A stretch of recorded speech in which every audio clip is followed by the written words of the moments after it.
All right, some of the major offenses include drug use. Okay, we've had students caught with drugs and things on school grounds. Weapons. Okay, nothing major in terms of shootings or anything, but we have found weapons in the past. Fighting, sexual activity, intolerable hallway conduct. Okay, that is not conducive to learning. Disrespect toward adults and disrespect toward peers, bullying, and things like that. Some of the minor offenses include cursing and running in the hallway, and I hate to say these are minor, but maybe compared to these a little bit more minor, but there's a lot of cursing in the hallway right now. Dress code offenses, okay? We don't have a strict dress code, but they are to abide by, okay, the standards that we set. Tardies and truancies to class have been growing, as well as improper electronic device use. They want to get on Facebook and MySpace and things during class, okay, when it's not the time to do that, okay, or have their phones out at all. Okay, so school discipline. I feel that many schools struggle with this, and I know that this issue is not only affecting Southport. However, our number of referrals has risen in past years, and suspensions are still on the rise. School discipline is supposed to identify the behavior, give consequences for that behavior, and correct the misbehavior. However, if our numbers continue to rise, then our discipline program is not, okay, doing its job. We have to take all accountability of the struggling. We all have to take this accountability. Blaming the students and kids on continuing to perform incorrect behavior is not an adequate solution to the problem. The standard for behavior, consequences, and implementations of these consequences are not currently working. Just like I said earlier, we have to take accountability and find out ways for us to proactively fix the system and help our students become better disciplined. Okay, other concerns, okay, and evaluations of our student discipline system now. A couple years back, administrators and teachers in the school met with each other to discuss the school discipline issue. Referrals were very high, and administrators gave teachers time to discuss how we can go about reducing the number of referrals. Many teachers were offended by this, as they felt the professional judgment was being criticized, and that administrators were telling them that they were writing too many students up daily. It didn't go well, okay, in the teacher's lounge or and as teachers began talking. They did not agree with this. The meeting did not seem to end well, as it created conflict. And administrators wanted the two entities to get on the same page, but this meeting seemed to do the opposite. Referrals continue to mount and suspensions continue to increase. Okay, the student discipline system was not improved. Okay, so we've got to find a way to go about it a different way. Okay, school discipline's impact on public relations and public image. The poor discipline system at Southport also has resulted in a poor relationship and outlook from the public in recent years. In 2010, there was a report on the local news channel about increasing violence in schools, and Southport was mentioned as a school in which fighting occurred at a large rate. In 2011, Southport was also featured on the local news as a report came out that a student was injured and in critical condition after a fight in the cafeteria. News reporters were sitting outside the campus after school to talk to students about what transpired. The public image was Southport was becoming negative. The public image and relationship is very important to a school, and a positive image is hard to recover after repeated news reports of incidents involving poor behavior. We have to take action as a school. It is up to all of us to improve the discipline process, help our students behave effectively, and improve our relationship with both the media and the community. Okay, and here's our possible solution and how we're going to go about it. There is no simple answer to the discipline problem. If that were the case, the problem would already be solved. The issue is much deeper and must be broken down into specific components and jobs that involve everyone in the school as well as the community. If everyone can do these jobs, then I feel that school discipline and behavior will be improved. I understand that misbehavior will always occur. After all, we are dealing with kids and young adults. However, I feel by using these procedures, we can limit and reduce both major and minor offenses in the school behavior and improve the school as a whole. So I'm going to go about different roles, okay, about what we have to do in the school discipline process. Administrators are the school leaders, and improvement has to start with them. There need to be plans in place for administrators to emphasize the importance of school discipline, including having individual meetings with students on a daily basis to talk about ways to improve the school, classroom, and their behavior. By giving kids a say, we make them feel important and that their voice is heard. Administrators would also give the students a specific set of standards that must be adhered to and consequences to situations in which those standards and behaviors are not met. So we'd say first offense, ISS. Second offense, half-day ISS.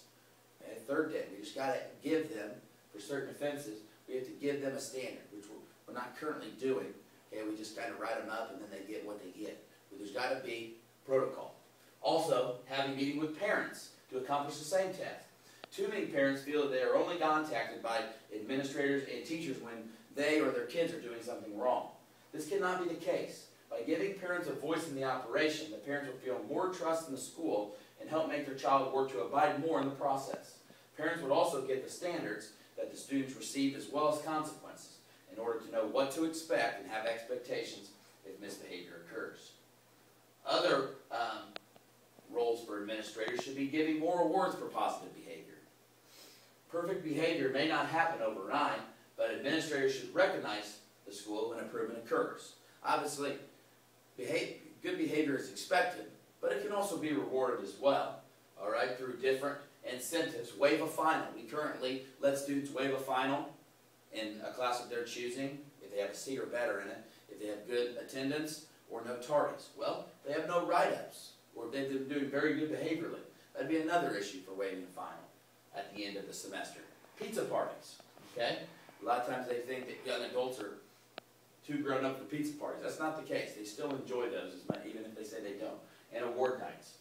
Administrators should also look to seek out businesses and other agencies in the community to come in and speak to classes and assemblies on what they feel is needed for the outside world. By having successful professionals come in and stress the importance of schools and being disciplined and well behaved, the students can see how to not only improve their school success, but also their life after school, which should help students improve behaviorally. Teachers' roles. Okay, teachers are also a vital part. Some things that they can do: establish a specific discipline plan from the first day of school and let students know what is acceptable and what is not in the classroom. Just saying you'll be written up should not be a specific consequence. We have to give them, okay, issues here. Have parent, student, teacher conferences with all families. This should happen early in the year, but can also happen later as well. Teachers should give the parents and students time to discuss their thoughts and feelings about the class. We have tried this, but sometimes parents have had trouble attending. We have to continue to go above and beyond and meet according to the schedules of the parents and really persuade and encourage these parents to attend the conferences. Teachers can also hold after-school programs for students struggling with school and behavior. Many students have joined clubs or sports in past years and have improved in their behavior. So I feel that students struggling should be assigned to a club or sport of their choice to attempt to improve the behavior. Now, as a coach, I know sometimes if they throw me a kid, and sometimes he struggles. He struggles in school. He may also struggle in the sport in terms of getting along with teammates and things like that. But if we set the tone and we set consequences and things, I have seen a lot of students that are at risk join clubs and sports and gain an interest and then become better in school as well. So if we have this in place and we set the tone for them, it should help them improve. Students of diverse cultures or diverse learning styles have also struggled with behavior. If we can find teachers or sponsors, for clubs to celebrate certain cultures or populations, then diverse students will feel more at ease in their surroundings and feel more like school is a second home for them. Community partners, can come in and speak to students, and they can also come into the school and put on presentations on what they do and how it helps the community. Community leaders can take students to their place of business or action to show them the ropes and see if it interests the student. This could possibly result in students finding a possible future, setting goals, and improving academically. Higher institutions of learning, such as local colleges, can come in and talk about possible programs that they offer. This can give students a future vision and goals as well. We have some of this going on, but we need to have more. And we need to go out and seek these agencies. I believe that when students have goals and future interests, they will improve in school and behavior. This plan will not work if effective communication is not used in each stage of the process. Administrators, teachers, and community members have to communicate well with parents and students to let them know how the new plan will work. Administrators and teachers have to let students and parents know the new expectations for behavior in the classroom and establish consequences and rewards, while also letting the parents and students have a voice and discuss their thoughts and let them have a say. Administrators and teachers also need to persuade parents and teachers to get them to buy into the process and why the plan is in place. Community members can also persuade students to take an interest in something and really work to get them excited about their field and their skills. Reflection. No discipline plan is perfect. I know that. So all of the components discussed in this plan have to always be constantly reflected upon to see how the results are received.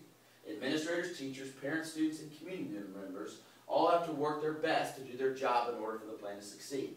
By reflecting, they can check themselves and see if they are truly working to do all that is asked in the plan. If they are doing all they can and the plan is not improving behavior, then they may have to do some adjustments to the plan in order for them to be more successful. No plan is flawless, and we have to establish those flaws through reflection and work to find solutions to make the system better. A little tip sheet for public relations as well. I believe that as behavior improves with the new plan, relations with the media should improve as well. Right now we kind of have a cloudy image, as I discussed earlier, with the media. Okay? So what we can do is we can contact newspapers and news reporters and inform them of the new results from the plan. And inform them of new expectations and consequences. Invite media outlets to a rewards program.